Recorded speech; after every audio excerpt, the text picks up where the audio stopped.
everyone. Small audio test. Tell me if you can hear me nice and clear, because I am using a different mic tonight to make sure that we get the crispest sounds we can. Audio test. 1, 2, 1, 2, 1, 2. Hi everyone. First, we had some membership stuff happen. Kitsu, thank you for the channel membership. PK, thank you for the channel membership. And Train Hacker, thank you for gifting 20 memberships to everyone. So we're doing something a little different today. Let's go ahead and I really hope the pop sounds don't happen. It shouldn't. It should just be visual. Okay, let's see.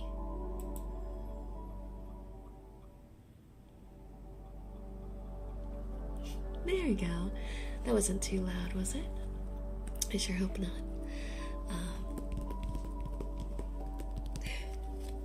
Angel, stop Toby. He's doing a thing. What do you mean? Toby's broke. Toby's broke. Oh, this is gonna be a nightmare using this. Let me turn the gain down a little bit. Okay, here. Right there. Should be good.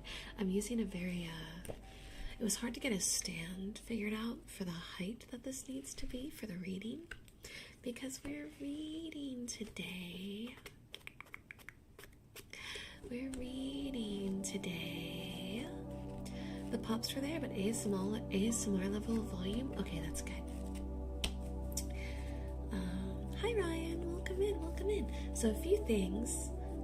As of this stream, and all the future time to come indefinitely, Wednesdays and Thursdays are now going to be YouTube only, because a lot of our tech issues were kind of happening as a mix between the two platforms. So ASMR will be here only. Here only. But today is something a little different. Instead of doing typical ASMR, we're going to be doing a reading style ASMR stream. So we're going to be reading through Dot Hack Another Birth, which is the first volume of the light novels that accompany the game we've been playing. So this is a chance to get some extra lore and understanding of the games. I thought it'd be really cool to do this. Plus you get all the cozy paper sounds too. Now, there is one thing I need to tell you guys. So tomorrow's stream is canceled, and it's because I have failed to remember my friends' birthdays. Kitsu's birthday is being celebrated on Monday, so we already knew the game stream on Monday was going to be a little funky. But what I didn't realize is a different friend of mine, their birthday is tomorrow, and I have to drive out of town to go see them. So I don't have enough time to balance both streams, so we're going to just really enjoy today's, and then instead I'm going to give you guys a ASMR video tomorrow. You guys are going to get a video tomorrow, okay? You'll get a video. That also means that the membership stream is going to get postponed probably to next Thursday, because next Thursday there shouldn't be any more birthdays. Things should settle out by then. But yeah, so that's the general plan. Next ASMR stream, it'll be like normal, where you guys can request specific sounds if you want. But this time we're just gonna kind of chat, relax, and, well, enjoy reading. And tapping.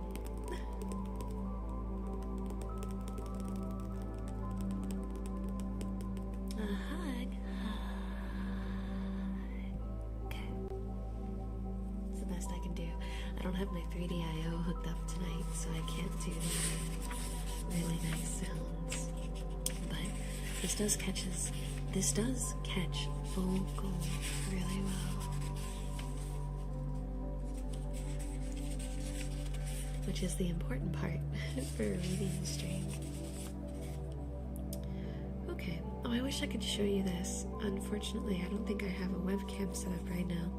But the start of the book has a timeline that kind of walks you through what happens when, for like the release of Fragment, when Pluto's kiss happens, things like that. We'll probably actually refer to this timeline when we get back to playing the game on Friday. Because yeah, that's looking at this is gonna be, oh, Tora. Tis a Tora. Do you guys hear the kibby in the background? There's a kibby out there. There beeth a kibby. You know, I invited her into the office. I thought she could be like an office kibby during today's stream. But office kibby didn't work out that way so much. Because she's just screaming at the wall. She's not screaming at my door. She is sitting on a box in the hallway, screaming at a wall. And when I tried to have her come inside, she much preferred to scream at the wall. So she's just going to sit there and scream at the wall. Yeah. We're gonna wait till she eventually decides she wants in, because it's just a matter of time. But also, one more thing before I start. I will be stopping to talk with the chat, but you're free to just lurk and treat this like a podcast if you'd like. I do have some groceries. Oh, there she is. I do have some groceries that are going to be appearing in like the next 20 minutes or so. I think I am letting the cat in now. So when that happens, I will pause and step away. I am also going to pause and let the cat in the office real quick. Let me mute.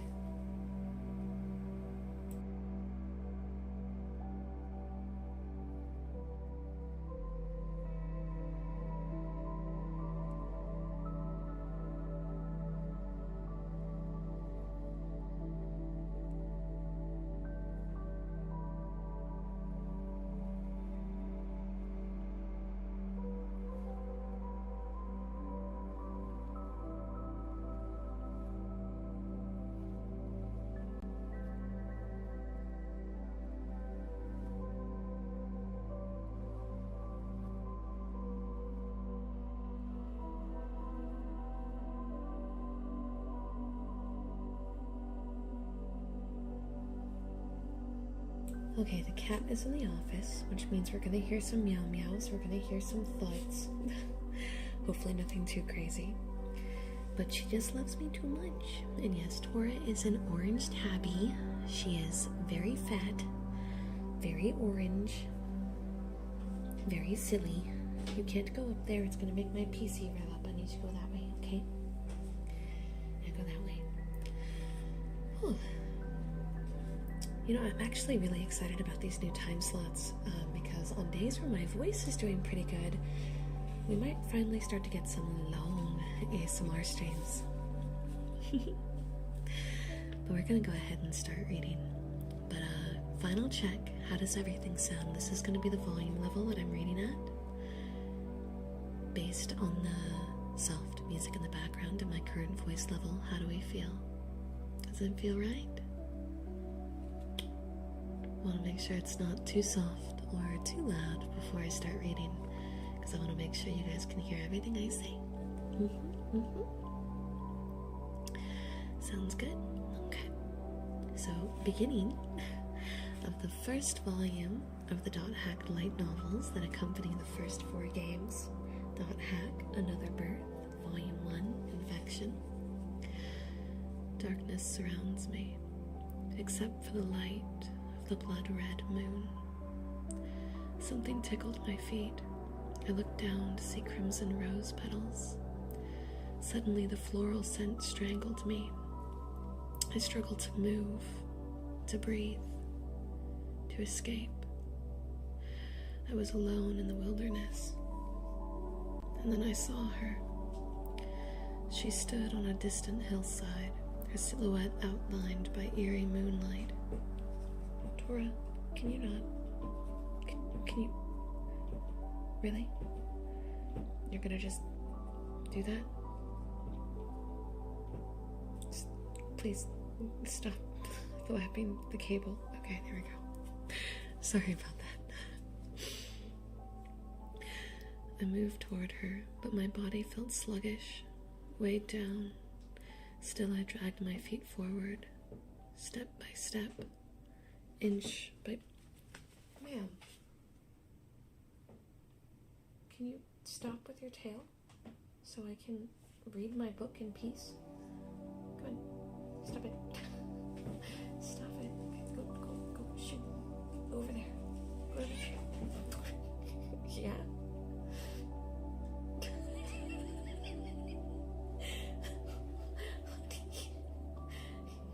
Silly. Did you guys hear her? Oh my god, you're so ridiculous. No, don't do that. She's chosen to sit right underneath my desk next to the cables, and that sound you're hearing is her tail flapping all the cables against my bookshelf. And I can't get her to move. She's being very stubborn about it.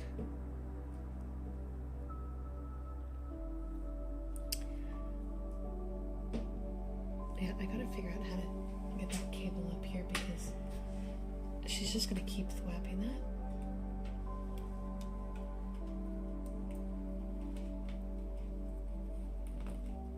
Okay, now it's higher. Okay, we should be good now. We should be good. I'm going to get back to reading. I moved toward her, but my body felt sluggish, weighed down. Still, I dragged my feet forward. Step by step, inch by miserable inch, I had to talk to her. I drew closer. I could see her hair swaying in the wind. She stood with her back to me. Slowly her details were revealed in the crimson moonlight. She wore an evening dress made of silk, but it was tattered and torn. Her arms and legs were covered with wounds, but even so, she was still really beautiful. I finally stood close enough to touch her. I extended my hand to tap her shoulder, but as I did, a sudden gust of wind scattered a tornado of rose petals through the air. She slowly turned toward me. Blood-streaked tears ran down her face. I tried to speak, to scream, but no sound escaped my throat as I found myself staring at my own frightening mirror image. I woke, shaking, my throat dry. I'd fallen asleep in the chair next to my brother. Fumikazu lay in the hospital bed. Tubes flowed in and out of every appendage. The only sound he made came from the respirator and the machines that recorded his biorhythms. I reached over and held his hand, looking at his closed eyelids. I couldn't help but ask, "What happened, little brother? How long are you going to sleep like this?"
Sorry about that. That was the groceries that I had mentioned earlier that were on the way. They just got here. And thank God someone got my attention because I didn't see the email and they were about to ring the doorbell and all your ears would have been lit up. Hi, Black Knight. Okay, let's see, where was I? I lost my place. Okay, I was here. I'm gonna restart the sentence, that way we have it kind of continuous. I couldn't help but ask, what happened, little brother? How long are you going to sleep like this? I first had the dream after Fumikosu collapsed. Now the nightmare came regularly.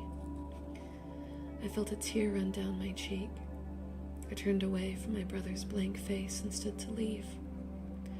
On the bus ride home from the hospital, I looked out the window, staring at the setting sun. I wondered if Fumikazu would ever again witness such beauty. I was glad that I'd been able to visit him there in the hospital to give him what support I could. My afternoons were usually taken up by tennis practice, but the team had taken the day off. So I jumped on the bus to see Fumikazu after visiting hours ended. Before visiting hours ended. I can read. Come to think of it, the last time I didn't have tennis practice was the day this all began. As soon as I'd walked through the front door that day, I could hear Kota calling our mom from the living room. Mama, let's play.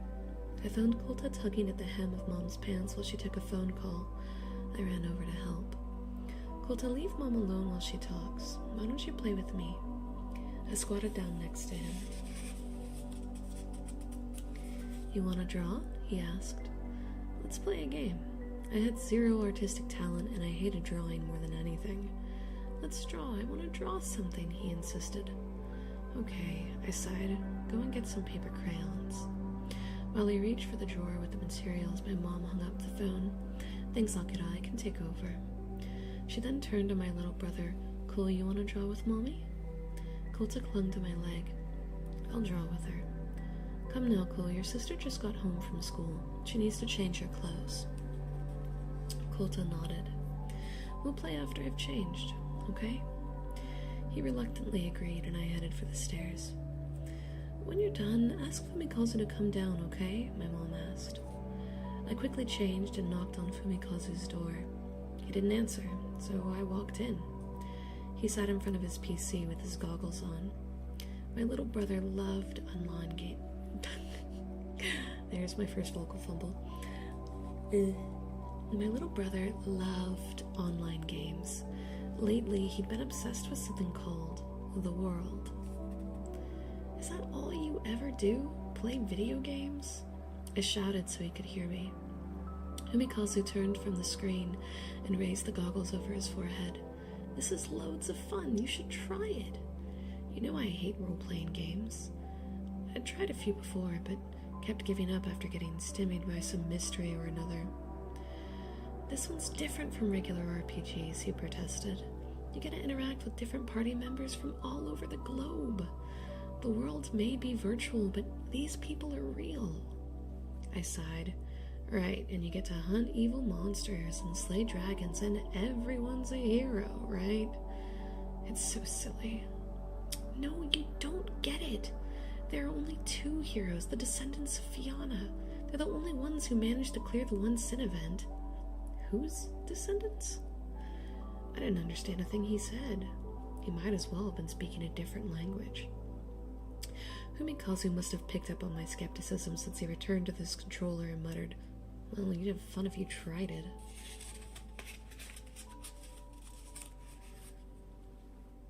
What he'd said did start ringing a few bells.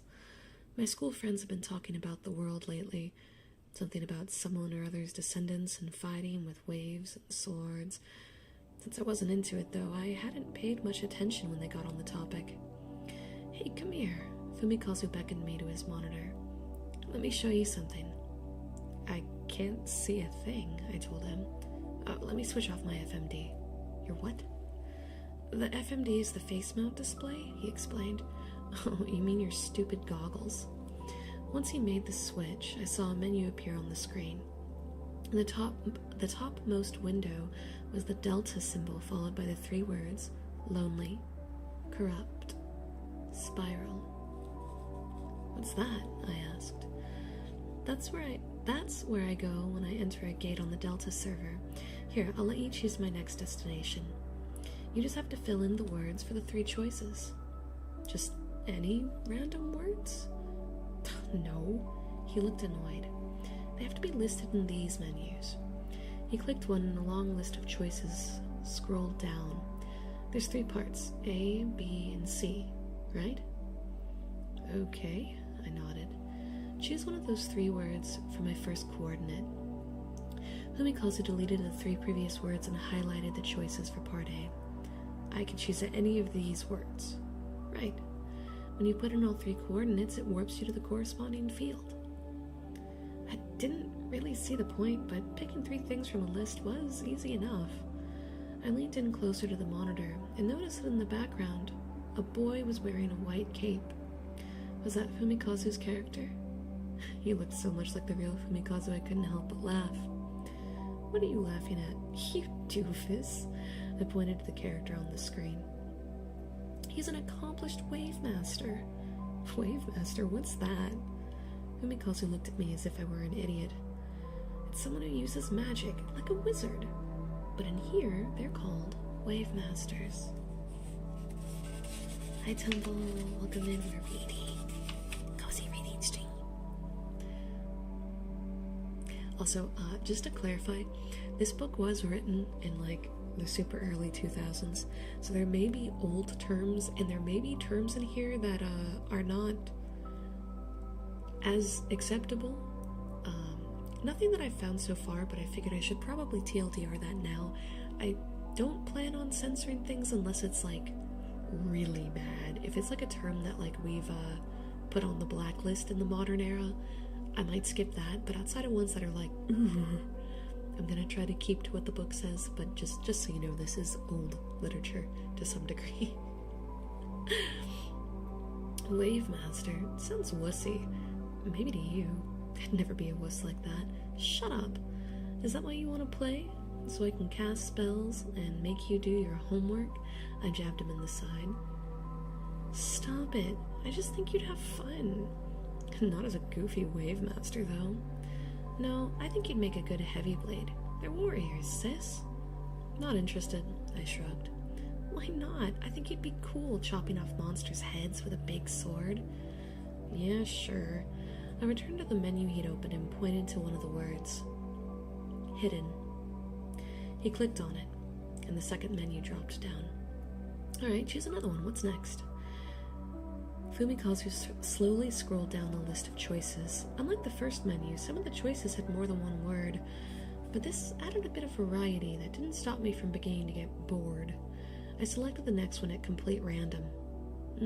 How about forbidden? Hidden? Forbidden? Sounds promising. He smiled. And then he clicked on C Group's menu. I knew what choice I wanted as soon as I saw it. How about Holy Ground for the last one? Perfect. Hidden, forbidden, holy ground. Looking back on that moment, this was the fateful turning point. If only there was some way I could have known the devastating consequences my choice would soon yield. But at the time, we were both equally ignorant. That sounds great, Fumikazu said. I bet there are lots of monsters to kill there. I remembered Mom waiting for us downstairs. Mom's gonna kill you if you don't move your butt for dinner. Okay, I'll be down in a minute. The monitor went blank as he drew his goggles, or FMD, or whatever the thing's called, back over his eyes.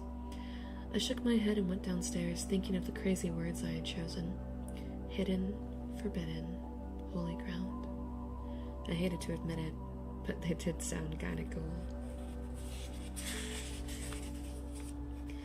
Downstairs, I found Kulta drawing with his crayons. What are you making, Kulta? I took a look at the paper. There were 5 vaguely people-shaped blobs drawn in various colors. Our family, I assumed. Mom came out of the kitchen. Where's Fumikazu?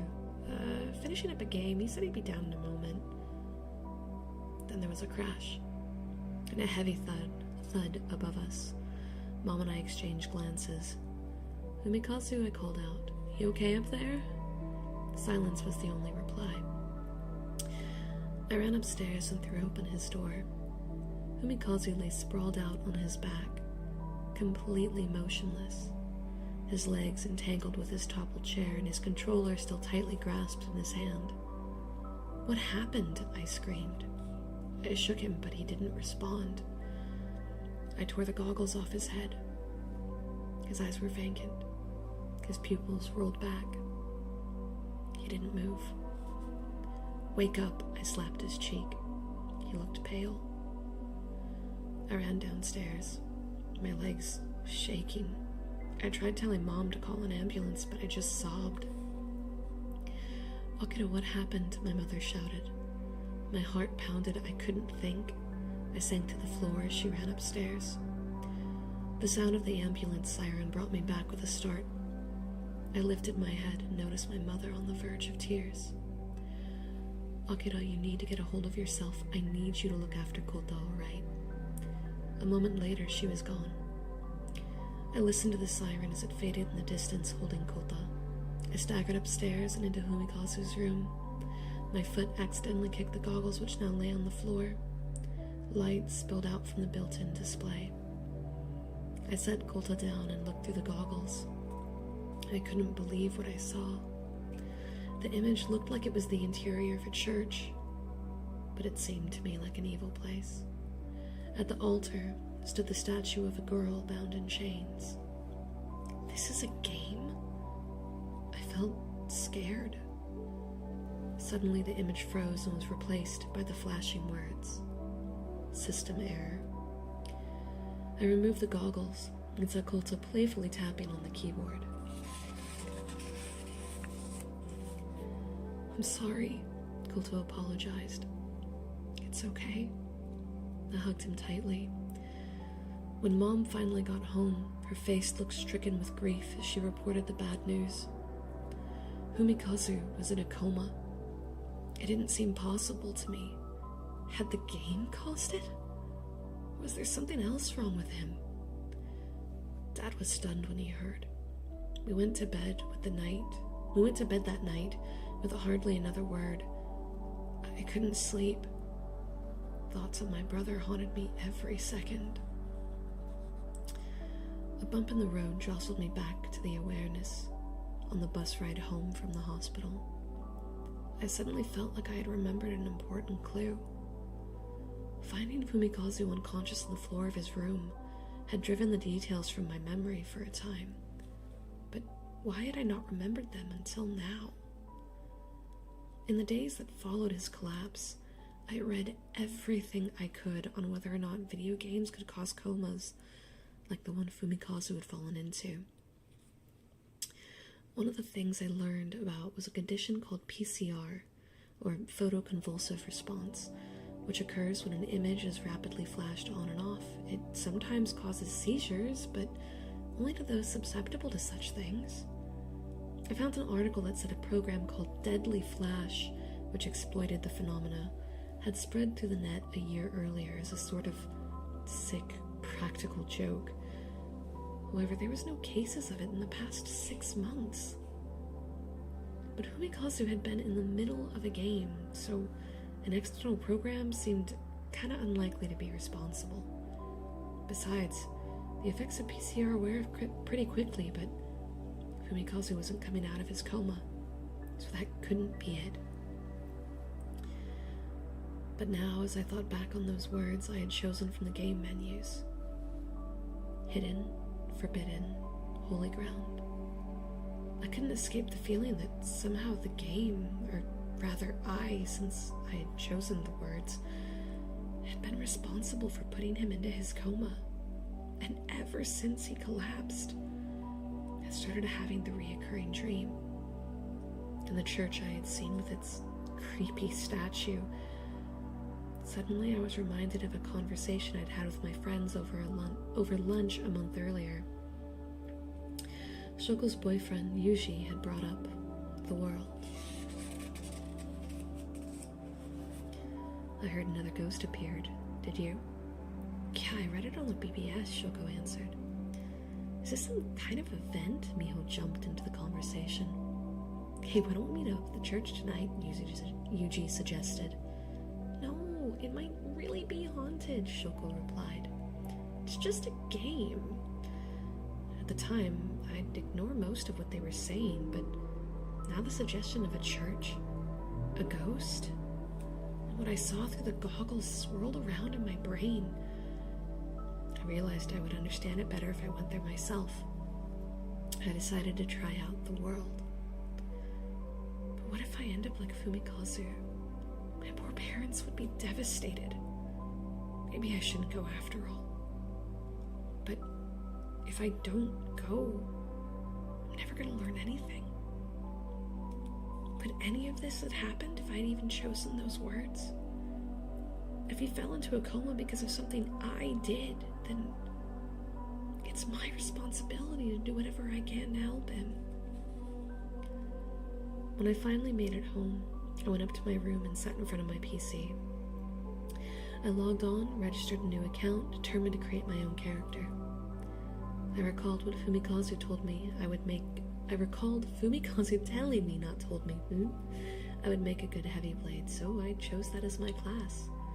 Next, I was asked to allocate points among physical and magical offense and defense. Since just swinging a big sword around is all about physical power, I put most of my points into physical offense. Finally, I was asked to create a character name. She was a girl, so at first I thought it should be something grateful. Then I thought of Fumikazu lying there in the hospital bed, and of how little brothers should be able to depend on their big sisters to protect them. And then the dream I kept having again came to my mind. How my other self always wore a jet black evening gown, surrounded by rose petals. The way she stood there, strong and beautiful, though covered with wounds, resonated with me. I was hurting for my brother's sake, but I wanted to be strong and mature despite my pain and the darkness that seemed to be closing in around me. I made up my mind and typed in the name, and in that instant, Black Rose took her first steps upon the surface of the world. Yay! Chapter 1! Petit, petit, petit. Take a little break because I'm getting all sorts of, tongue twisted. Wait, hold on, I just got a DM. Hold on, I gotta mute real quick.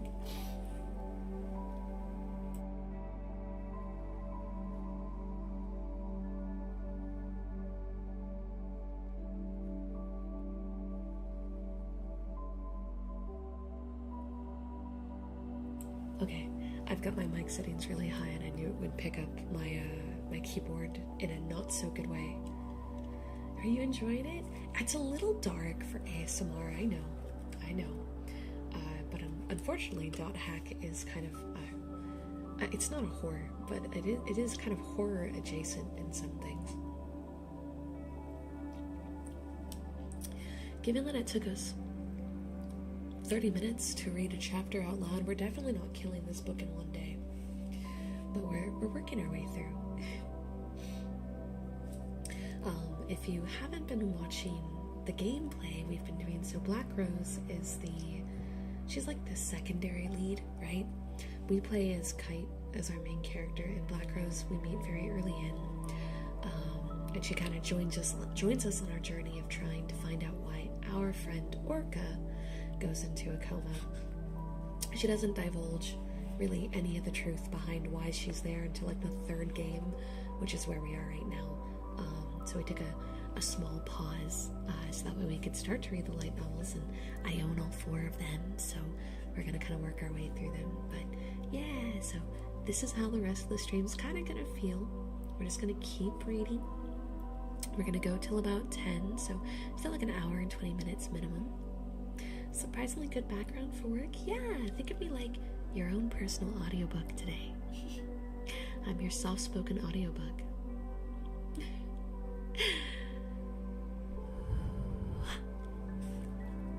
Oh, I almost dropped it. That would have been bad. We're gonna move into the second chapter. Hi Ryan, hi Midnight, hi Steam. I was transfixed by the scenery. I stood along a canal. The setting sun turned its waters a fiery orange. Brick and stone houses lined the canal. I noticed strange patterns adorned the walls and doorways. Later I learned that these were called waves and represented the various elements of power, such as earth, wind, and fire. Someone controlling those powers, like Humikazu, was called a wave master rather than a magic user. Next to me revolved what was called a chaos gate, the method of transportation in and out of the field to the other towns. It shimmered with a golden hue. Hayatamako, welcome in. Around me, avatars talked animatedly. I could see all kinds of characters as they hurried past. A big suit of green armor loomed before me. I barely had enough time to look up at the heavy axeman when he passed right through me and disappeared into the chaos gate. Characters couldn't bump into each other, but his ghostly passing felt creepy. I decided that I should move away from the gate, but it wasn't as easy as I thought. It had been years since I held a video game controller. The landscape swirling around me was a dizzying blur. I wouldn't get anywhere until I learned how to move. Nearby players stared. One of them approached. "Are you a newbie?" I tried turning in his direction and eventually managed to see who it was. The heavy blade standing before me laughed and beckoned the blade master beside him. "I'm Nova, and this is Chimney. Did you just start playing today?" "Yeah, a few minutes ago." Silence. It looked like the two of them were talking to each other, but I couldn't hear anything. The quiet made me nervous. I hated these games. "Do you understand how to move?" Chimney suddenly asked. "If you don't, I'll teach you." There's an art panel here, but I don't have a webcam to show you, unfortunately. On webcam day, I'll show you guys all the art and whatever we've gotten to at that stage. I love reading, so audiobooks sound like it'd be very fun, but I don't even know where to begin with doing that. I'd be so down, though. Chimney walked around me in a circle. "Don't feel nervous. We just want you to get used to the world quickly so you can enjoy it," Nova smiled. They seemed nice, so I decided to take them up on their offer. "Yes, please," I replied. "I think I can use any help I can get. Then I'll invite you into the party. It'll be easier to teach you that way. Shall we exchange member addresses?" Member addresses? What was he talking about? I grabbed the instruction book, but suddenly a window appeared on my screen. "Nova wishes to form a party." Not sure what I was getting into, I entered the party. "I've forgotten Jagoon, welcome in." "Set your voice chat to party mode." Okay. They taught me the different kinds of chats, including how you could talk to just people in your party, secretly talk to one or another person, or to talk to everyone around you at once, which was default. Nova and Chimney also patiently taught me how to maneuver and perform basic commands. After I managed the basics, I walked clumsily through the town. I'd been playing for roughly an hour by the time we approached the edge of the canal. "So why'd you start playing the world?" asked Chimney. "You shouldn't ask questions like that," Nova scolded. "Why not? It's rude." "Okay, sorry," Chimney apologized. "Sure," I answered. Nova changed the subject. "I'd like to head out into the field and fight some monsters. Sorry, but we need to get going." "Is it that time already?" asked Chimney. "We made prior arrangements. Let's play again sometime," Nova offered. "See you later," Chimney added cheerily. I used the motion commands they taught me and bowed to them. "Thanks for the help. Email me if there's anything you don't understand, alright? See ya."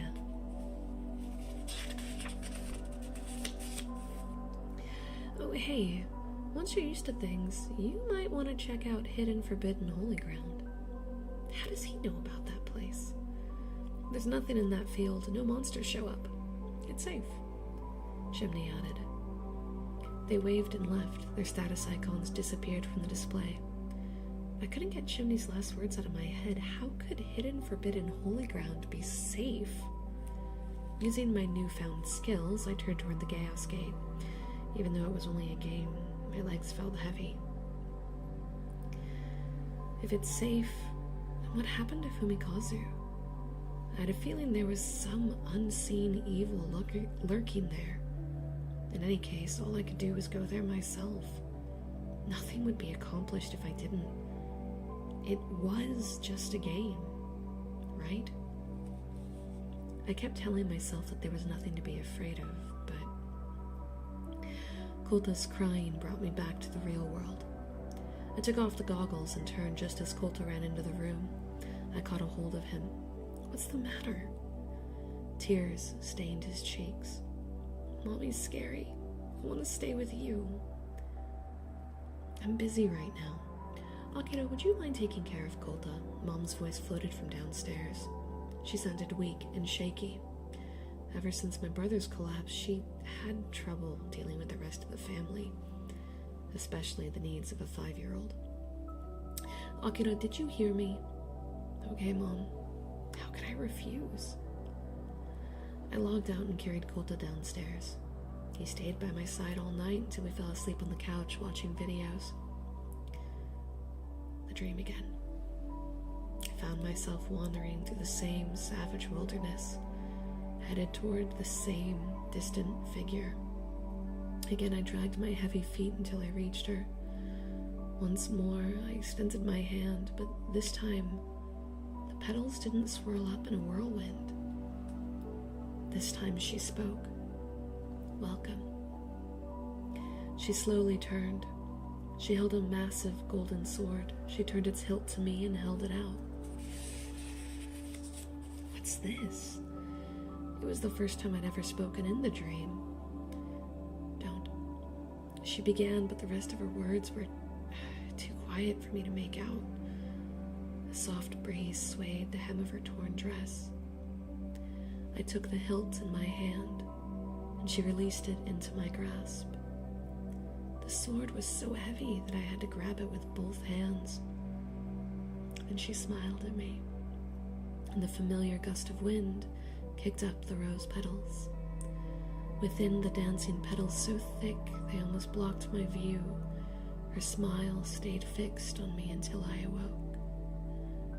She was wounded, all alone in the dark, and I still don't know why.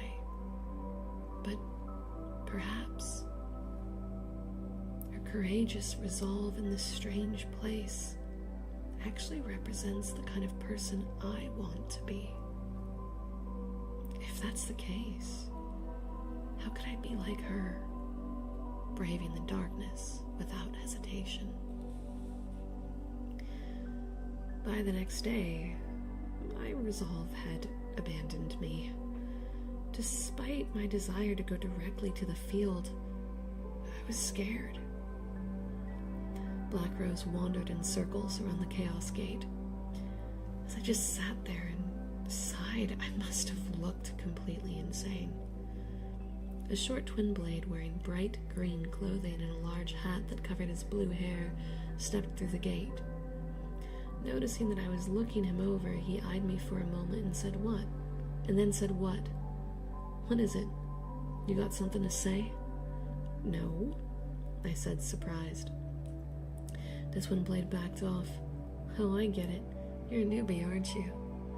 "I might have guessed. Listen, in case you're not aware of it, you're being very rude. It's impolite to stare like that. You have to understand it's the same as the real world.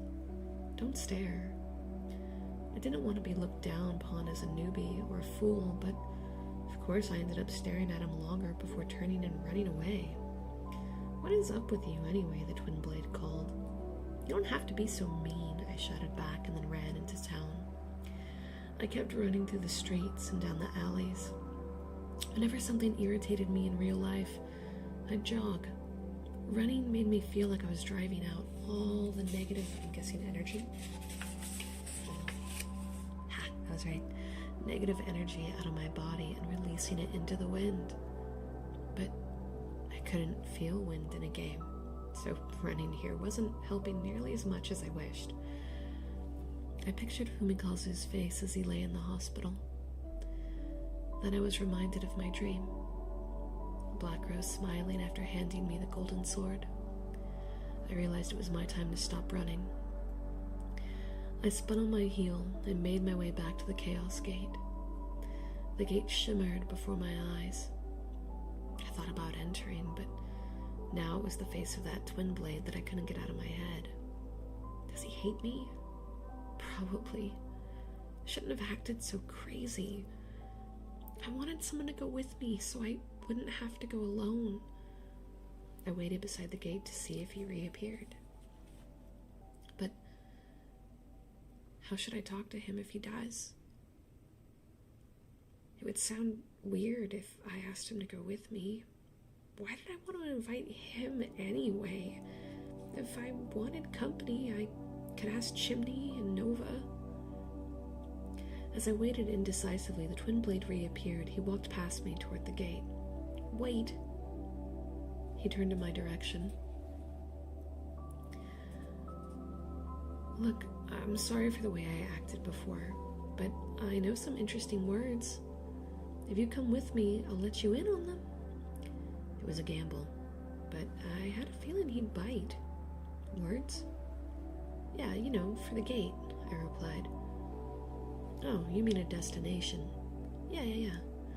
He stood silent for a moment. He must have been thinking about my offer. Will you answer already? I cried. Sure, let's do it. I sent him my member address and we formed a party. When his stats appeared on my screen, I saw his name. It was Kite. I could also see that he must have been almost as new to the game as me, so why did he act like such a know-it-all? Where are we going? He asked. The words are hidden, forbidden, holy ground. Let's go. I entered the destination on the same menu Fumikazu had shown me. Hidden, forbidden, holy ground. Is this the place? My heart filled with uncertainty. Wow, look at this, Kite said as we arrived. A large stone building towered before us. Surrounding it was a patchy bank of clouds. It was dusk. There was nothing else. Maybe I was wrong about this location. Kite looked at me as I peered around. Nothing here. Let's go to that building. Kite turned and ran. I followed. The building wasn't that far. A large door stood open on one side. We cautiously stepped through. Once I saw what was inside, my eyes widened. There was no mistake. This was the very place that I had seen on the night Fumikazu collapsed. The statue of the bound girl was there at the altar. Hey, I pointed to the statue. What is that thing? Suddenly there was a flicker of movement from the side, and I turned to see what looked like a skinny and very ugly dwarf. He stepped out from the hidden alcove to advance on us, his claws raised and fangs bared. Pretty sure the word they meant here was goblin. It was a goblin, right? In the game, it's a goblin that jumps out at you, right? Pretty sure it's a goblin, not a dwarf. There's no dwarf enemies in .hack, but there are many goblins. Gob. Stay back, I shouted as I raised my sword shakily. Then I realized I didn't know how to fight in the game. Were there special commands or something? While groping for the manual with one hand, I randomly mashed the controller buttons with the other. I apparently got something right because my sword swung down and made contact. A small icon appeared over the monster as it collapsed and disintegrated. It read 70 EXP. It was just a wimpy goblin. There we go, it is a goblin. Hee. I had the right idea. Kite gestured with one of his twin blades at the space the monster had occupied. You didn't even need my help, did you? Yeah, I handled it. I doubt Kite bought my tough act, but he just turned around and walked towards the statue. I followed closely behind. my heart pounding as he examined the artwork carefully. And the statue girl had 8 chains binding her, one on each of her wrists, elbows, and knees, as well as around her hips and neck. It didn't look to me like she was enshrined here in this church. She was imprisoned. She looks so sad, I muttered. Kite leaned forward to look at something engraved on the statue's pedestal.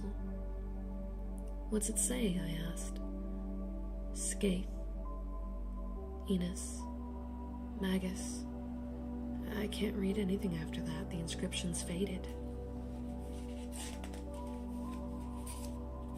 What do you think it means? Are those some kind of names? Kite just shrugged and frowned at the faint letters. I waited in silence while he continued to study the inscription. I thought about this stranger who had agreed to come here with me. I wondered who he was in real life. Either way, I had the impression that he was a good guy. I wonder if I should tell him the real reason I came here.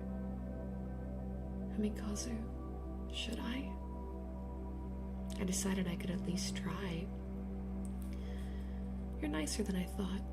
I mean, you didn't get too mad at me after we first met, and you agreed to come here when you knew I was new to the game, but the real reason The door opened behind us.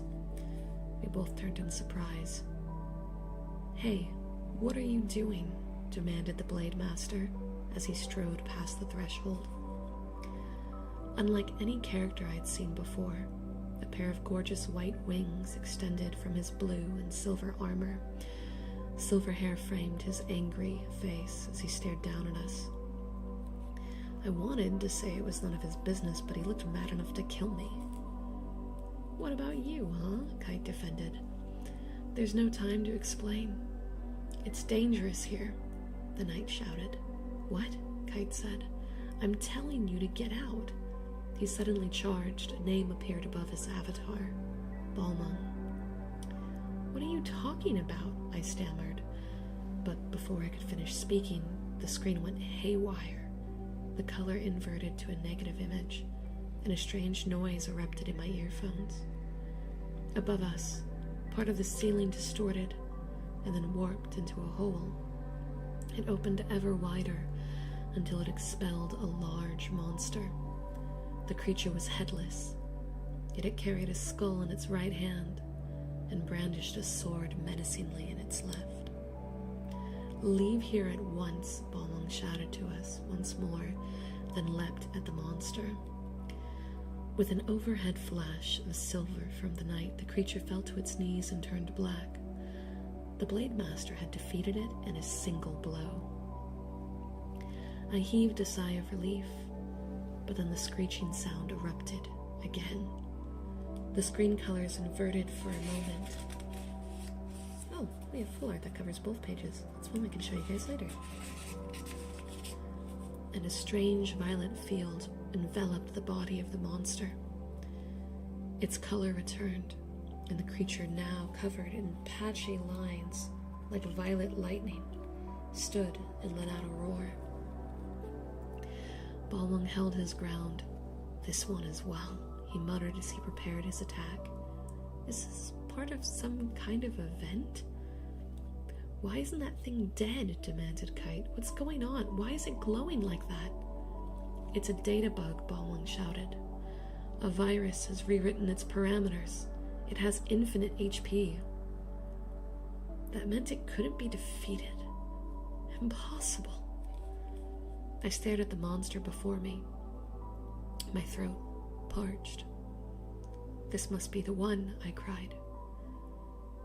Could this creature, or rather this data bug, have attacked Humikazu? I was sure he'd fought it bravely, while his own HP points slowly diminished. If that's what's true, then it was my fault. I chose his destination. I brought him here. A wash of emotions ran over me. Regret, anger, grief, and despair. I brandished my sword. "I'll kill you," I cried as I charged. Balmung shouted behind me, but I couldn't hear what he said. I slashed at the monster. I knew I couldn't defeat it, but my rage had overtaken me. "Didn't you hear me?" Balmung appeared by my side, continuing his attack. His voice sounded bitter. He knew it was impossible to win. "I can't run away." I slashed at the monster again to no avail. "Humikazu." I shouted his name like a war cry. Suddenly, a dazzling light speared the monster from somewhere behind me. The creature took a direct hit, and the patchy lines of lightning vanished. Balmung slashed again, and it collapsed to the ground, dead. This time it disappeared, like all defeated monsters should. "But how?" Balmung stammered, confused. I suddenly felt weak and tired, the strength drained from my own tense body. I sank back into my chair. Balmung turned towards Kite. "Now I understand," he declared coldly. "Look at you. You're just as bad as the virus that caused this. To think I was saved by you." What is he talking about? "No, it's not me. I don't even know." Kite tried to explain. "Do not lie to me." Balmung stood directly before Kite. I couldn't understand why he was so angry. "What's going on?" I shouted. "Recently, many places in the world have been damaged by a strange virus. Anyone spreading the virus shall receive no mercy." Balmung cried out in anger. I did not expect to find the one responsible so soon. "But I didn't do anything," Kite pleaded. Balmung raised his sword. "How could Kite be responsible? It doesn't make sense." "But he somehow managed to defeat the monster with one magical strike." "What did he do?"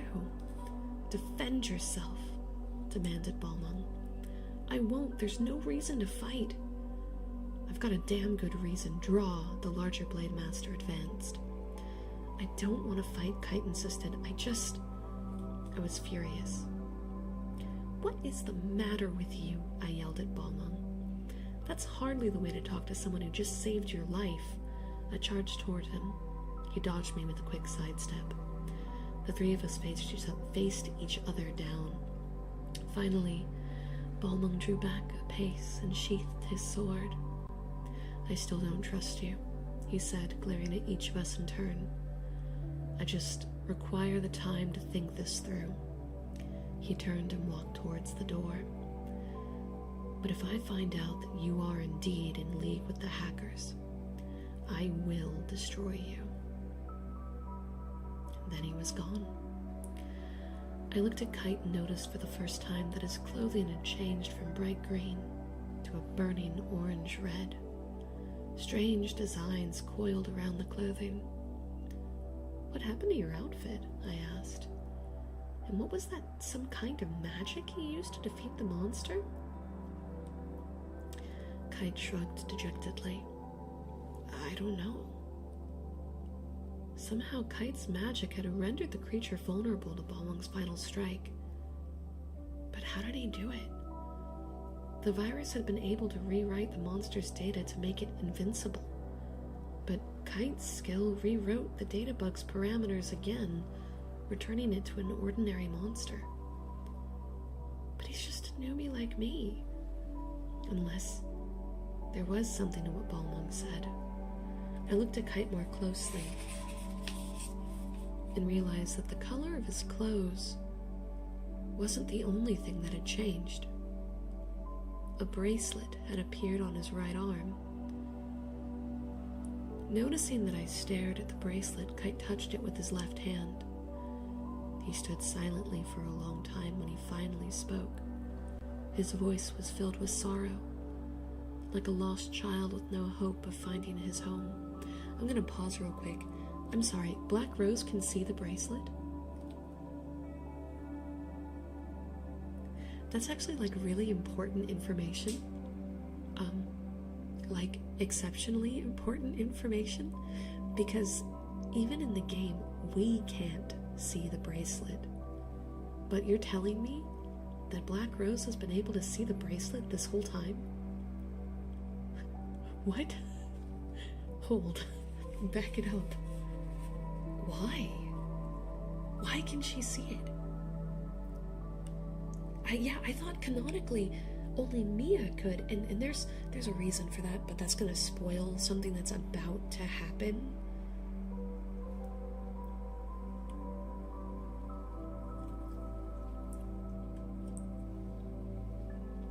So why? And what's interesting is there's an art panel that you guys can't see, and in the art panel it shows Black Rose looking at Kite, and Kite's in his new orange outfit, and he's looking at his wrists. There's no bracelet drawn on this panel. The bracelet is invisible in the given art panel. But now they're implying that Black Rose has been able to see it this whole time.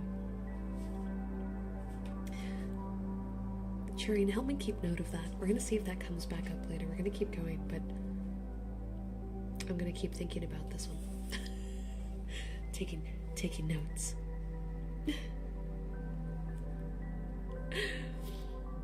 Anyway, continuing. Orca fell into a coma. I almost dropped the controller. A coma? My heartbeat thundered furiously in my ears. Kite told me his story. He was a newbie, as his levels indicated. He'd just started playing the game after being invited by his friend, Orca.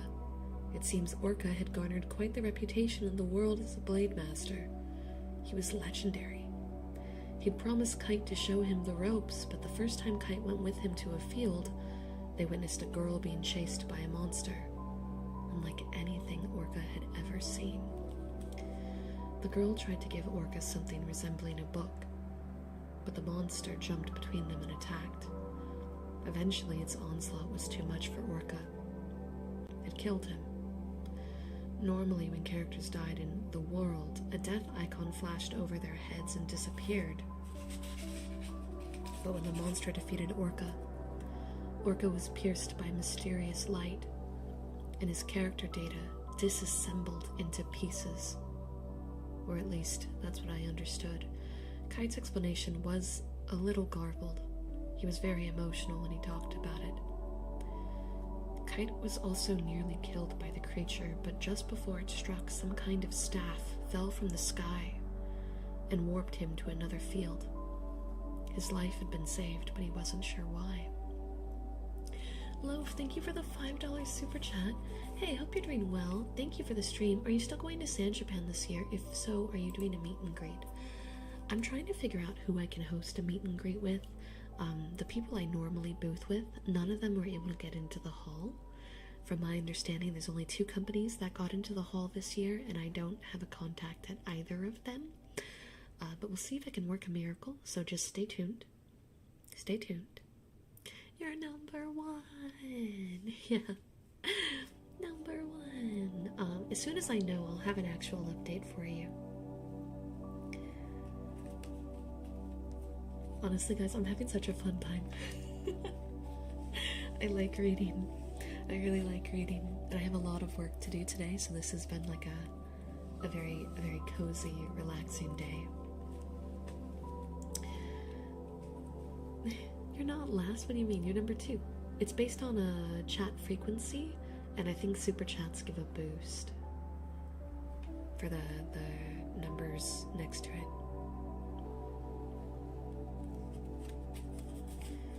Kite was also nearly killed by the creature. Oh, we did that part already. My apologies. Afterward, Kite tried contacting his friend, but he didn't respond. It wasn't until later that he learned that Orca had fallen into a coma. My head swam. My second day of playing, and I've already met someone in this same predicament. Kite continued his story. When Balmung was fighting the Databug monster here, I thought he might end up like Orca did, so I desperately wanted to do something to stop it.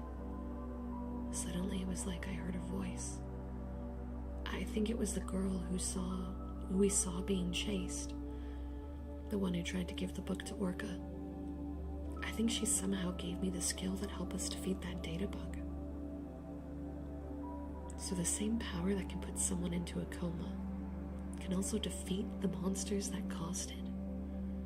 I don't really understand this power or what she wanted Orca to do with it. I only know that it's mine now. And I want to use it to save Orca, but... He paused, trying to collect himself. But I don't know how. I understood his anguish and helplessness, but it didn't seem like something I could put into words. All I could do was look at him and nod. We returned in silence to the Delta server root town, Mak Anu. As always, the Chaos Gate was revolving, but the pretty round shape of the gate now looked a little distorted to me. The world was a beautiful place, but there was a darkness lurking in its depths. At least I finally had some clues, but I needed time to absorb everything. So I told Kite I needed to sleep and logged out. As I left, I could feel his sad eyes staring at me.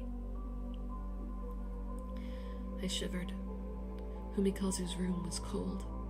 Even though I'd left the world, what I had seen had been way too vivid to easily forget. My arm felt strangely sluggish, like I'd been holding a heavy sword, but in real life. It reminded me of the huge sword I'd been given in my dreams. Somehow the muscle memory of my grip on the weapon linked to the game with the real world. Stretching, I got up from my chair and decided to check on Hana, Humikazu's pet. I quickly entered Humikazu's room, opening the prairie dog pen. Prairie dog?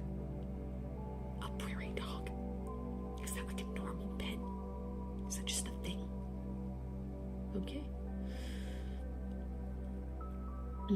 I took Hana from her cage, then sat down in front of the window and held her in my lap. A year earlier, there had been a ban on these small animals, but it had lifted right before my brother decided to buy a pet with his birthday money. When Humikazu had first gotten her, I was not amused.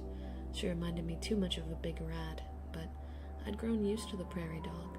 Now I enjoyed these quiet moments sitting together in the darkness. Her eyelids drooped as I petted her. What just happened? It was just a game, wasn't it? I mumbled. Hana just chirped at me.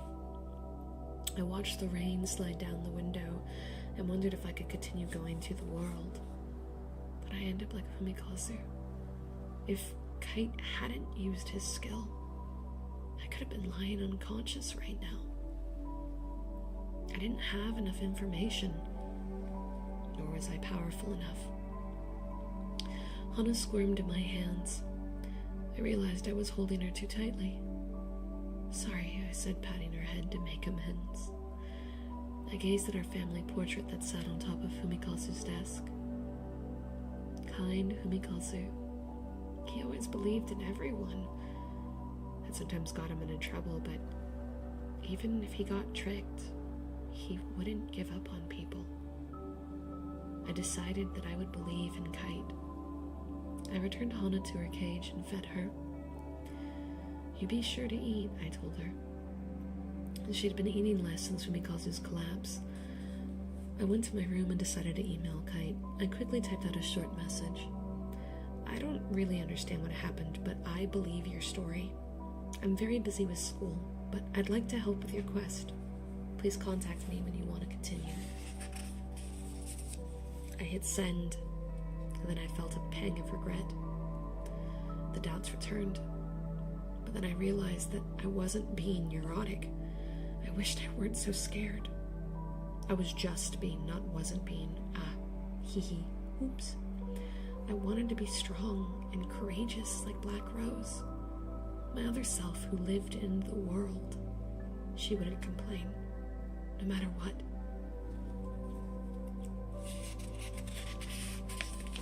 And that's the second chapter. I take another sippy break. Sippy break.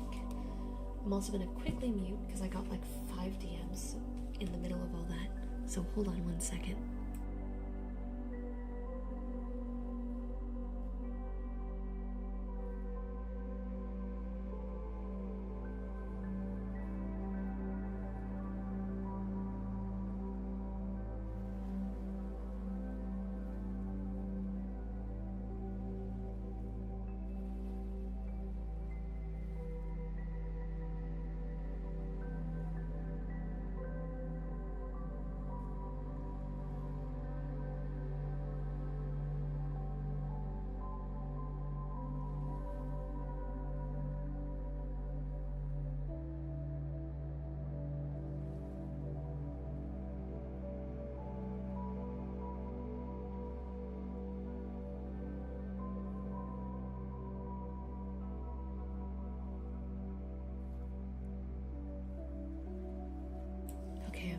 Sorry, I'm working on a big project today.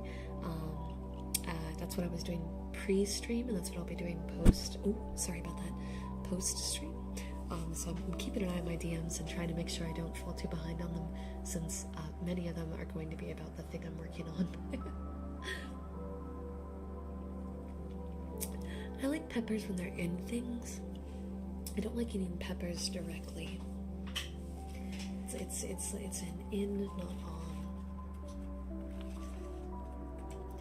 Okay, let's do one more chapter, and then that'll be our stopping point for today. Okay?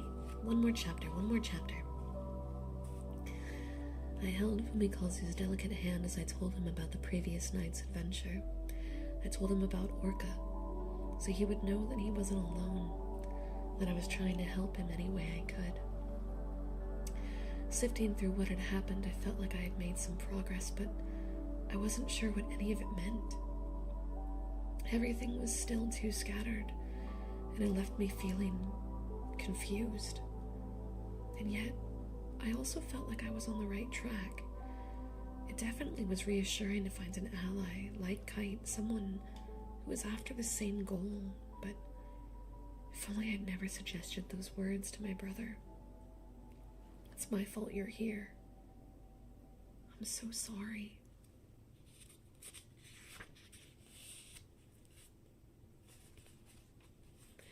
I squeezed his hand. Even when I tried to think about it, my guilt weighed heavily on my mind. When I got home, I fired up my PC right away. The familiar ding signaled new mail, and there were 2 messages. One was from CyberConnect, so I assumed it was registration confirmation of the like, and the other was from Kite. I quickly opened it. Thanks. Hope to see you around again. He sounded so indifferent. Maybe I shouldn't have emailed him after all, I thought, but before I could dwell on it, I heard Mom call me downstairs for dinner. We'd been eating late recently because Mom would visit Fumikazu in the hospital. In fact, every aspect of life around the house had changed since Fumikazu's collapse. Gone was the dinner table banter, replaced instead by an awkward adherence to ritual politeness. Kota's complaints about whatever food was yucky instead of yummy was the only attempt at conversation. In the past, Mom had never allowed the TV on during dinner, but now no one bothered to turn it off. Often the terrible sounds of a sitcom's laugh track were all we had to break the mood, but they usually just made the oppressive silence that much worse. I sat down, my guilt welling up again as I looked at my parents' somber expressions. No one would feel this way if I hadn't chosen the stupid destination, those fateful words. I wasn't hungry, but I knew Mom would yell if I didn't eat. I put the rice bowl to my mouth and shoveled it in. Mom gasped. Akira, stop eating like that. He saw she'd say something to her. Dad looked at me but remained quiet. I decided to start a conversation to see if I could lighten the mood. They're going to announce who's first string on the tennis team soon. I have to keep my strength up. I rolled up my sleeve and flexed my bicep. Dad smiled. You'll knock him dead. You've always had good reflexes. I'm like you, Dad. Good at sports, bad at studying. I forced myself to smile. What do you mean bad at studying? I'm a school teacher, you know, he said, proudly sticking his chest out. Yeah, a gym teacher, Kota giggled. Even a gym teacher has to earn a college degree, and you don't get one without studying, Dad reminded me. Yeah, but you hated it, didn't you? Well, see, I said triumphantly, but Dad looked wounded instead of treating it as plain teasing. He turned back to his food. The table fell silent. I tried not to let my smile fade, but I had nothing else to say. This sucks. Mommy, I've got to go potty, Kota tugged on Mom's sleeve. Okay. Mom and Kota left the dining room. Dad looked over his shoulder as if checking to make sure they were out of earshot, then turned and looked at me. It made me feel nervous for some reason. Akira, he said softly. I'm sorry. Huh? You don't have to force yourself to be cheerful just because you're the big sister. He noticed. I'm not forcing anything, I insisted. He smiled back, and we finished eating in silence. When I got up to clear the dishes, I heard him quietly say, Your dad has to be stronger too. I sat in front of the computer, unable to move. I was suddenly afraid to go back to the world. What if I end up in a coma? My family would no doubt crack under the strain. Feeling paralyzed, I realized there was no way I could go into the game today. I returned the controller to the desk, removed the goggles, and stretched out on my bed. I knew there was a lot I'd be able to learn from the game, but I stood to lose a lot as well. With these conflicting thoughts racing through my mind, I fell asleep.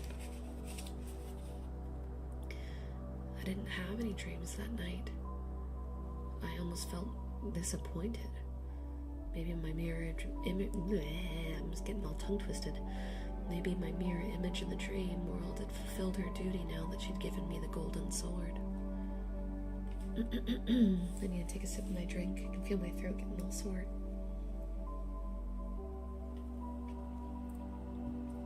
Reading streams might not be able to be 2 hours.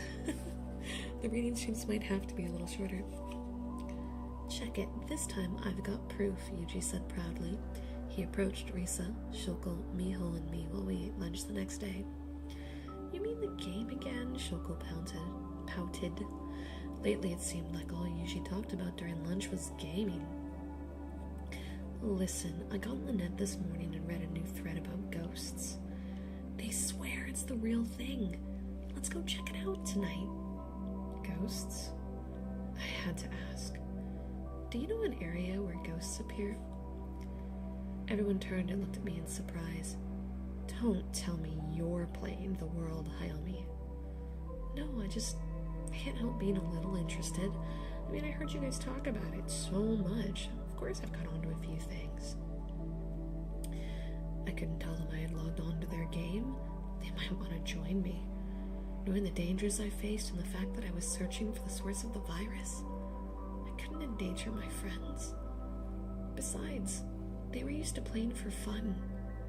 I didn't want to waste time by getting dragged on silly adventures when I had a real goal to achieve.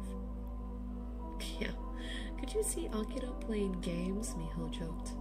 Not at all, she's just not the type. Though I have to admit, it would be fun to play together, added Shoko. Are you kidding? Risa scolded. You should see Akira in tennis practice. She's totally dedicated to working on her backhand and her serve. She doesn't have time to waste on computer games.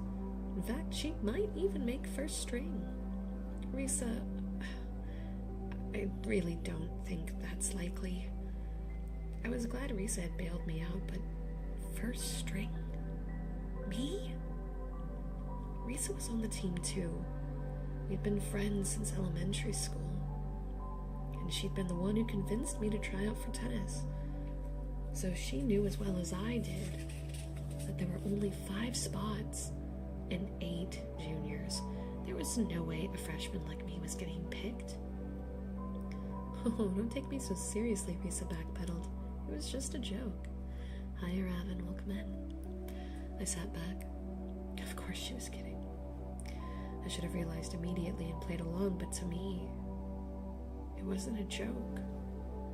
I knew there was no chance of me making first string, but in my heart, I really wanted it. Though now, what I wanted the most in the world was for Fumikazu to recover. Anyway, Risa continued to the others. Akira's totally the outdoorsy type.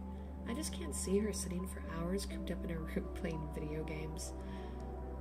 If only they knew. After tennis practice ended that afternoon, the coach gathered everyone together. It was pretty obvious what for. Standing behind the coach, the upperclassman manager, Asaoka, was holding what had been the first string uniforms. Risa and I stood together nervously with the other freshmen. After paying close attention to your practices up to this point, I'm ready to announce the players for this fall's tournament, the coach said. If your name is called, please come forward to get your uniform. The coach rummaged in his pocket for a crumpled memo and handed it to our captain. Read it, Cora. Yes, sir. Her heart was beating fast, and so was mine, even though I knew there was no hope. First, in singles. Akira Hayami. My heart stopped. Did he just say? Hayami, respond, shouted the coach. Yes, sir. I stood at attention. Get your uniform. I stole a glance at Risa, who looked as shocked as I probably did, then timidly stepped forward and took a uniform for Ahsoka. My hands were shaking. The uniform itself was old and nearly threadbare, but I didn't care. I had actually made it. I'm glad you were chosen, Ahsoka whispered to me, smiling. You're always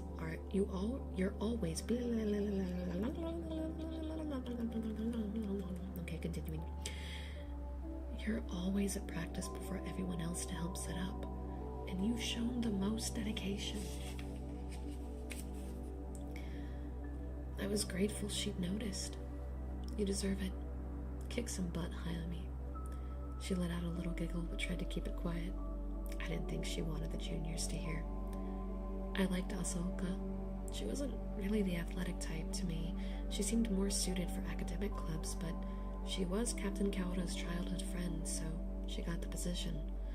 And she did a good job of keeping things organized. I took the uniform and returned to my spot next to the stunned Risa. My legs trembled with excitement.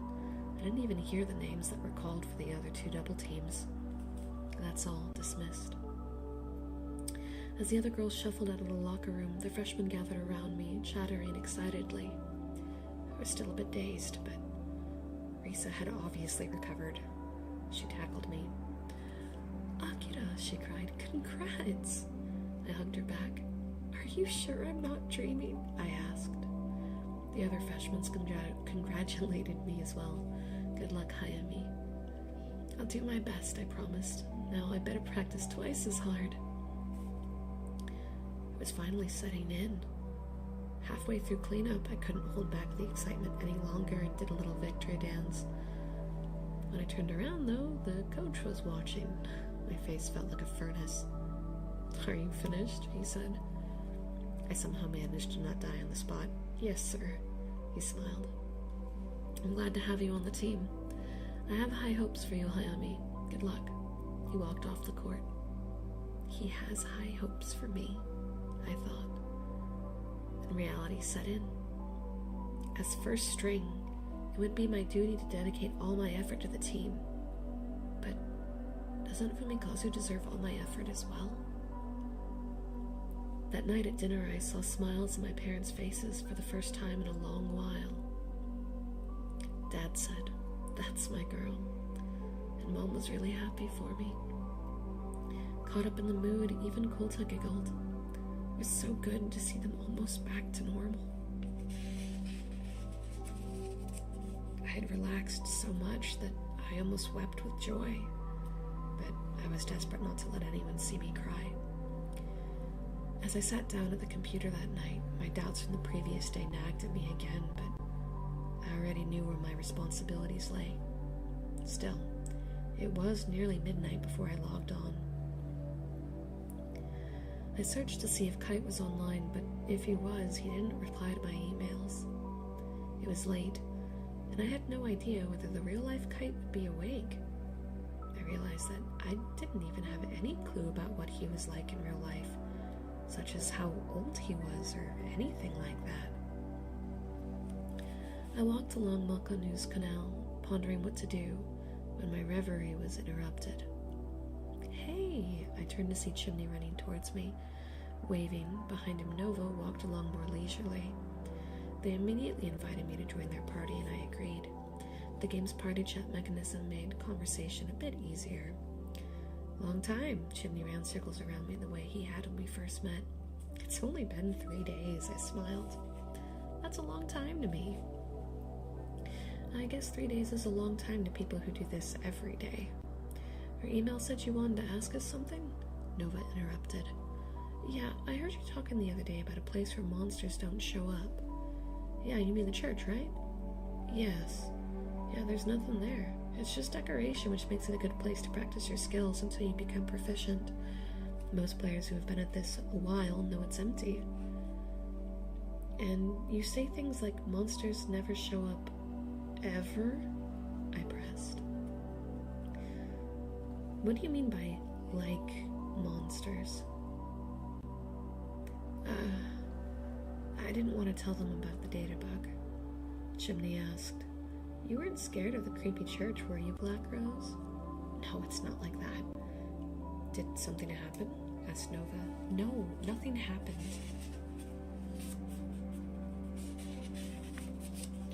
Why don't we all go together? Chimney and I aren't doing anything, and it's been a while since I visited. You want to go? I didn't want to risk running into the creature again. I couldn't deal with it by myself. But I didn't want to get them tangled up in this mess. How can I dissuade them? No, that's okay. No? Then how about we go somewhere else? Have you ever been to expansive haunted sea of sand? Wait. Have you ever been to that expansive haunted sea of sand place that people are talking about? Chimney asked. I was glad he changed the subject. That place might work, Nova agreed. The area level's not too high. I think they just finished designing it, so it's going to be fresh for all of us. I had read on the BBS that a mysterious girl had been spotted there. Could it be the girl Kite mentioned? I was a bit uneasy, but I also wanted to check it out. Okay, that works. I agreed. Excellent decision. Let's go right away. Is this your first combat? I couldn't tell them I'd fought the other day, so I just nodded. You know, I'm pretty sure we have done this location, but I'm going to write down that location name. Oh my gosh, my pen's not working. Expansive, haunted, sea of sand. Okay. Come on, pen. Oh, of course it's going to die. Let's do this. Yeah.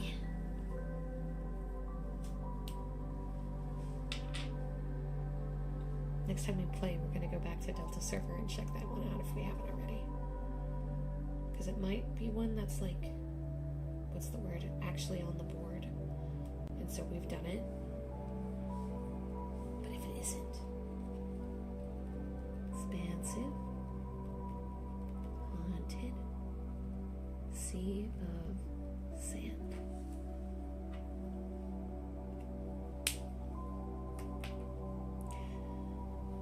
It's fun going and checking out the actual locations mentioned in the books. I think that's such a cool little detail. Okay. Then we'll teach you about combat too. Thanks. We arrived in a desert region littered with gigantic snail shells large enough to live inside, and the occasional beach starfish the size of a truck. The area had apparently been designed to resemble a dried-up ocean. Goody, there are lots of them, muttered Chimney. Lots of what? I asked.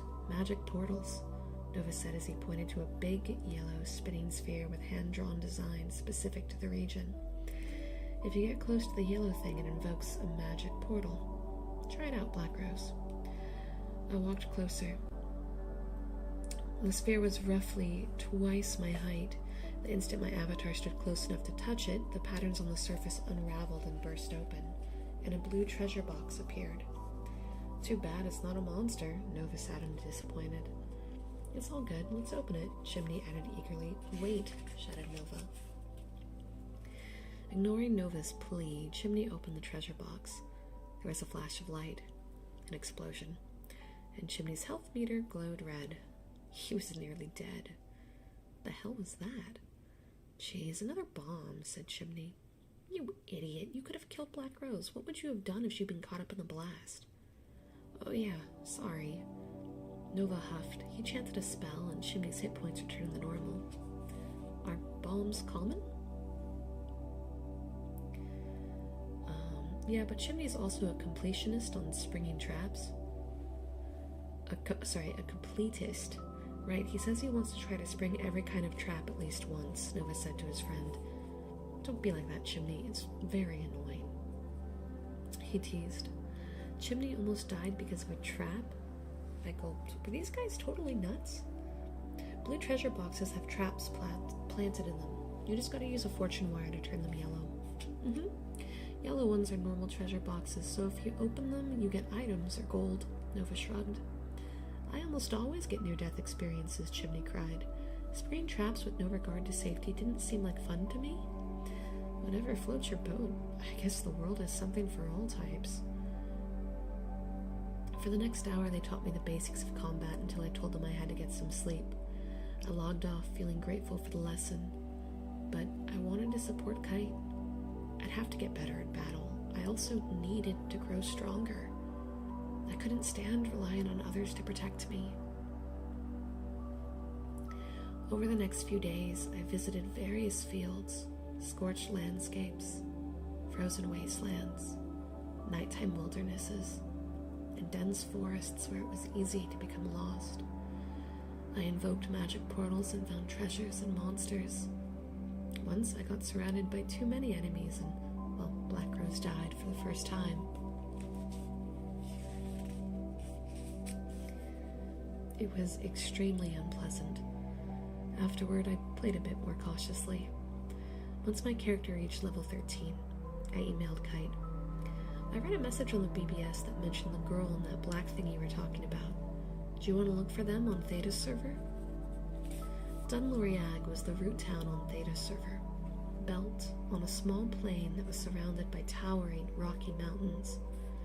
It had a Scottish Highlander theme.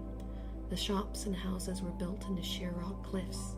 Bridges linked many of the areas together, though calling them bridges was more than I thought they deserved. They were just sloping wooden planks with no railings leading from one platform to the other. The sound of the wind rushed constantly in my ears. Even though I knew it was only a game, as an acrophobe, the thought of crossing the bridges terrified me.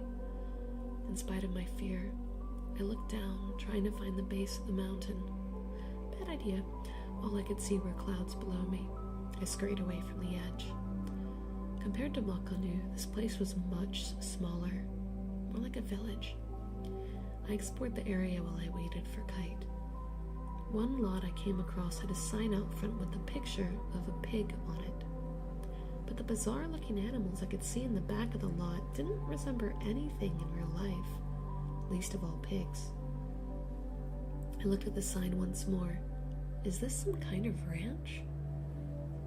Grunty. I decided to talk to the computer-generated character that ran the place. I guess gaming lingo referred to them as NPCs for non-player characters. He explained that he raised and sold small creatures penned up in the back. They were called grunties.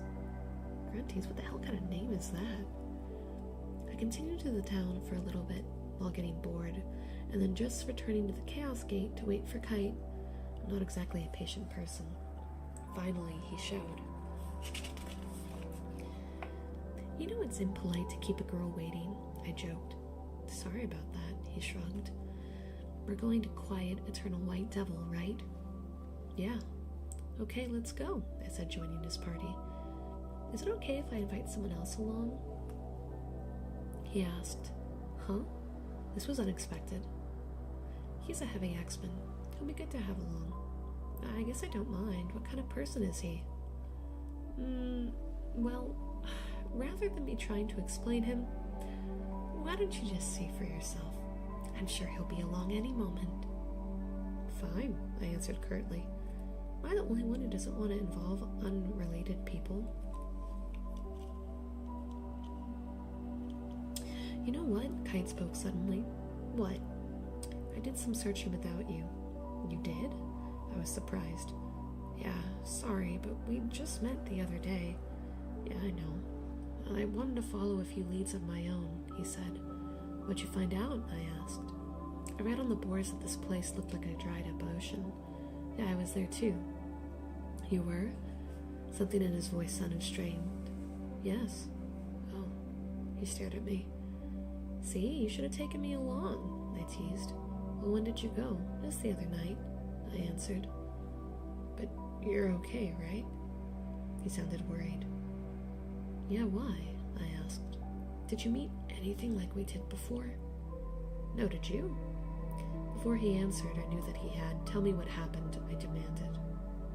He sighed and told me that he'd visited the field a few days earlier, before I went with Nova and Chimney. Unlike when we'd gone there had been an NPC standing guard at the entrance to the dungeon. He warned Kite to return to town, but Kite ignored him and continued forward. When Kite arrived at the deepest point of the dungeon, he encountered a cheerfully reckless wave master, and together they fought a data bug. I realized that if I had taken Chimney and Nova there first, we might have been in danger. I had the feeling there was some sort of connection between data bugs and the places where the girl had been sighted. Next, Kite told me about Pyros, the heavy axeman for whom we were waiting. Kite had met Pyros in a dungeon, where an ogre was giving him the spanking of a lifetime. Immediately after, Pyros had bragged about what a kick-ass fighter he was. I couldn't sit back and let him die, so I ended up lending him a hand, Kite said with a smile. I tried not to laugh. Hey, does this Pyros guy know about the virus? No. Well, then are you sure you want to involve him in this? I asked, incredulous. I don't want to, but I need companions. Kite rubbed his right arm where he wore the bracelet the girl had given him. And then it hit me. Kite can fight data bugs with the power of the bracelet. I, on the other hand, was utterly powerless against the irregular monsters. Even though we shared the same goal, Kite was far more powerful than me. Hey, Kite asked, suddenly very serious. Do you know about protected areas? After listening to you, she talked so much about message board rumors, I'd made a habit to check the BBS diligently. Some of the threads had mentioned the protected areas. Those are places that can't be accessed from a chaos gate, I said. If you try to enter, you show up seeing a warning indicator and then you're warped back to town. Yeah, but I went to a protected... Our conversation was interrupted as a huge green mass abruptly appeared before us. You've done well summoning me. Now let us begin our harrowing journey. Say what? You there, woman. I'm honored to make your acquaintance. I am the lone wolf, Pyros, the silver white. Hi, I'm Black Rose. I keyed the motion for a bow, but he didn't notice.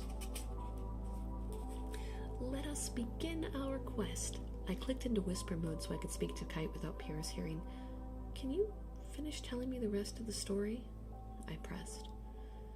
You'll understand soon enough. Perhaps Kite was taking us to a protected area now. Is that possible? We warped to the field. We got right in.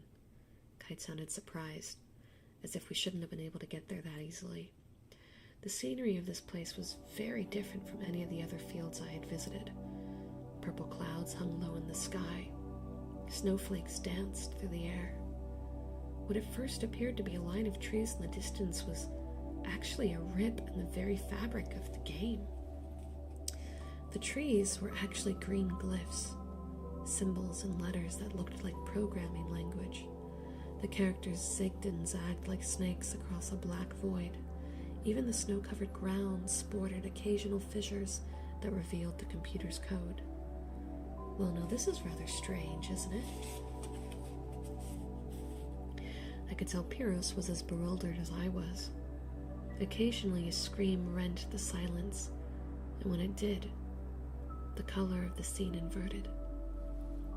Isn't that the sign of a data bug? It's the same as the other day, Kite muttered as he looked around. What do you mean? I asked. Hidden forbidden holy ground on Delta didn't look this bad. No, not there. This is what it was like, an expansive haunted sea of sand on Delta when I went there. Well, let's proceed, Pyros said grandly. Standing around in veils is nothing, boys. I'm a girl. Oh yes, girls then. But Kite's not a girl, I said. Kite watched our exchange and laughed. I felt my tension ease, but only a little. We entered the dungeon. It was the same as the field. The floors and walls contained rips revealing the same lines of meaningless alphanumeric characters. Wasn't entry to this field prohibited? Pyros asked. But we got in, Kite said, confused.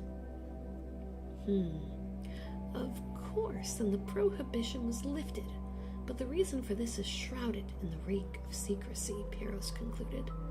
I see. Then we have come to expose the terrible secret, right, boys? I told you we aren't all boys. I apologize, Black Roast. As long as you remember this time— Wait, what, Roast? Get my name right. Pyrrhus annoyed me to no end. I just prayed he was trying to be funny.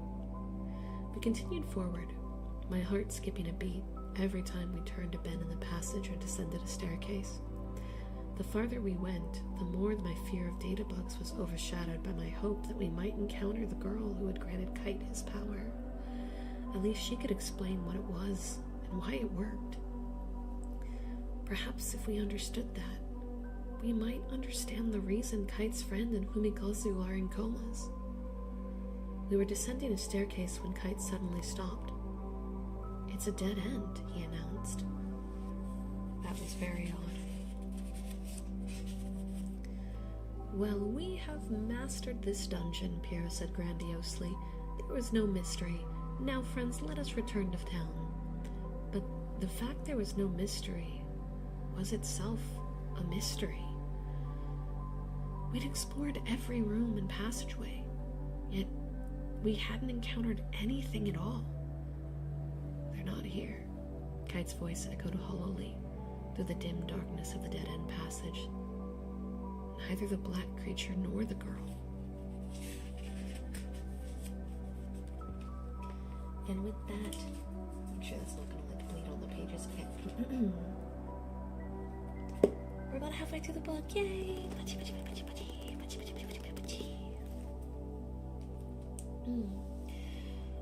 How many pages did we read? An hour and 45 minutes, and we read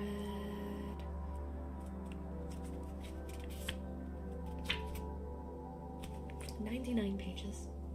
So yeah, about halfway. I hope you guys enjoyed that. I hope you enjoyed. I hope it was cozy.